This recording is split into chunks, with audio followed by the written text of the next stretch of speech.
CMR jewellers సువర్ణ సంక్రాంతి సంబరాలు బంగారు ఆభరణాలపై 1050% తగ్గింపు. ఈ రోజు భేటీ ములాఖత్ ఒక ఆంధ్రప్రదేశ్ చాలా కీలకమైంది. ఈ రోజు నేను నిర్ణయం తీసుకున్నాను. జనసేన తెలుగుదేశం కలిసి వెళ్తాయి వచ్చే ఎన్నికల్లో. జగన్ గుర్తుపెట్టుకో, అర్థాపాతాళానికి తొక్కకపోతే నా పేరు పవన్ కళ్యాణే కాదు, మా పార్టీ జనసేనే కాదు. Game changer pre release event Godavari జిల్లాలను ఉరకలెత్తిస్తుంది. Game changer real game changer ని ఒకే వేదికపై చూసేందుకు మెగా పవర్ అభిమానులు రాజమండ్రికి భారీగా చేరుకున్నారు. అయితే game changer pre release event రాజమండ్రిలోనే ఎందుకు అన్న సందేహం తలెత్తుతుంది. రాజమండ్రిలోనే ఈ ఈవెంట్ జరపడానికి స్పెసిఫిక్ రీజన్ ఏమైనా ఉందా? రాజమండ్రి వేదికగా ఏపీ డిప్యూటీ సీఎం కీలక ప్రకటన చేయబోతున్నారా? ఏపీ రాజకీయాలని క్షుణ్ణంగా పరిశీలిస్తే రాజమండ్రినే పొలిటికల్ గేమ్ చేంజర్ గా కనిపిస్తోంది. సీఎం చంద్రబాబును అరెస్టు చేసి 52 రోజుల పాటు రాజమండ్రి సెంట్రల్ జైల్లో ఉంచారు. ఆయనను పరామర్శించేందుకు రాజమండ్రి వస్తున్న జనసేన అధినేతను అడ్డుకున్నారు. అయినా రాజమండ్రి చేరుకున్న పవన్ కళ్యాణ్ అక్కడే పొలిటికల్ గేమ్ చేంజర్ ప్రకటన చేశారు. ఈ రోజు నేను నిర్ణయం తీసుకున్నాను. జనసేన తెలుగుదేశం కలిసి వెళ్తాయి వచ్చే ఎన్నికల్లో. రాజమండ్రి వేదికగా 6 నెలలలో వైసీపీ ప్రభుత్వాన్ని గద్దెదించి టీడీపీతో ప్రభుత్వాన్ని ఏర్పాటు చేస్తా అని శపథం చేశారు జనసేనాని. ఈ ప్రకటనతో ఏపీ పొలిటికల్ ముఖ చిత్రం కంప్లీట్ గా చేంజ్ అయిపోయింది. జగన్ గుర్తుపెట్టుకో, అర్థాపాతాళానికి తొక్కకపోతే నా పేరు పవన్ కళ్యాణే కాదు, మా పార్టీ జనసేనే కాదు. చేసిన శపథం ప్రకారం కనివిని ఎరగని రీతిలో ఘన విజయం సాధించి ఏపీ రియల్ గేమ్ చేంజర్ గా నిలిచారు జనసేన అధినేత పవన్ కళ్యాణ్.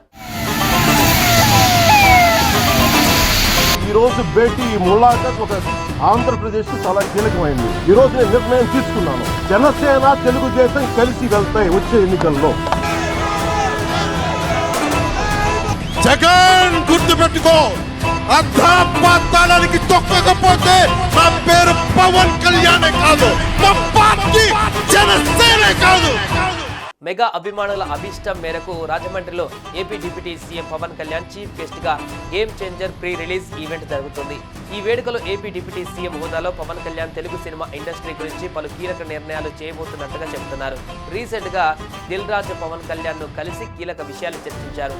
ఇప్పటికే తెలంగాణలో తెలుగు ఇండస్ట్రీ సాధక బాధకాలు సీఎం రేవంత్ రెడ్డికి దిల్ రాజు ఆధ్వర్యంలో కమిటీ తెలియజేసింది. ఆయన సానుకూలంగా స్పందిస్తూనే ఓ కమిటీ వేస్తున్నట్టుగా ప్రకటించారు. అయితే టికెట్ల రేట్లు, బెనిఫిట్ షోలు మాత్రం ఉండవని పుష్ప 2 ఘటన అనంతరం ఆయన అసెంబ్లీ వేదికగా ప్రకటన చేశారు. ఈ రోజు భేటీ ములాఖత్ ఒక ఆంధ్రప్రదేశ్ చాలా కీలకమైంది. ఈ రోజు నేను నిర్ణయం తీసుకున్నాను. జనసేన తెలుగుదేశం కలిసి వెళ్తాయి వచ్చే ఎన్నికల్లో.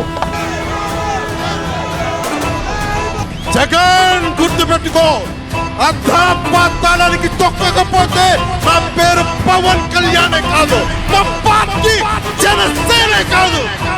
కానీ ఏపీలో సినీ ఇండస్ట్రీ గురించి ఇంతవరకు ఎటువంటి అధికారిక ప్రకటన చేయలేదు. అయితే అమరావతిలో ఇండస్ట్రీకి అనుకూలంగా పలు స్టూడియో నిర్మాణాలు జరగాలని, అందమైన లొకేషన్లలో షూటింగ్లకు రాయితీ కూడా ఇవ్వనున్నట్లు వార్తలు కూడా బయటకు వచ్చాయి. దానికి ప్రభుత్వం నుంచి ఎటువంటి వ్యతిరేకం కనిపించడం లేదు. పవన్ కళ్యాణ్ దిల్ రాజు కలిసి గేమ్ చేంజర్ ఈవెంట్ కు రావాల్సిందిగా ఆహ్వానం పలికారు. అప్పుడే ఆంధ్రప్రదేశ్లో సినిమా రంగం గురించి పలు విషయాలను చర్చకు వచ్చాయని అంటున్నారు. సో రేపు రాజమండ్రి వేదికగా పలు సినీ రంగ అంశాల గురించి పవన్ కళ్యాణ్ మంత్రి హోదాలో ప్రకటించే అవకాశం ఉందని టాక్ వినిపిస్తుంది.